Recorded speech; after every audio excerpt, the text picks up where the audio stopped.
This is my cat's European passport. It contains information about the cat's appearance, her medical details, vaccination history, and microchip number. This document doesn't quite make my cat a European citizen, but it does loosely mark her as a potential, if not yet fully formed subject of the so-called European project, and awards to her some privileges of belonging under its aegis. This small blue booklet is a material embodiment of an absurd imbalance of mobility. Even though I see no indication of her desiring this, the European pet passport allows my cat to cross more borders with more freedom more easily than some of my human friends and colleagues can.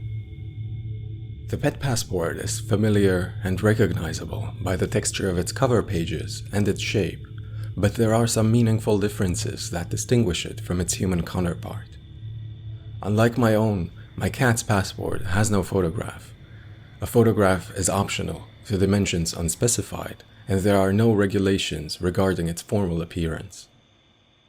Instead, besides the number of the microchip embedded under her skin, it features a verbal description of the animal. This verbal portrait recalls a time in the history of international travel whose impression has long left our collective memory, but whose media technological origins are still recent enough to appear to be of our time. Passports for humans used to be like this too. There was once a time when, ironically, even a verbal description, let alone a photograph, was perceived as offensive, degrading, and dehumanizing to the male international traveler.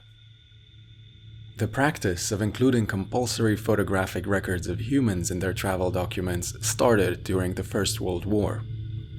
From then on, human identity was established photographically. When the citizen was forced to represent himself before the body of the state, he had to do so with a folded paper record that establishes an iconic link between his physical body and its reproduced image. Europeans stopped smiling in their passport photographs 90 years later, around 2005, when we became biometric data. Because passports for animals seem to resemble so closely an earlier time in the history of human identification, they reveal something about the animal's relationship with the state, with its photographic modes of surveillance and control, with borders, and also with us.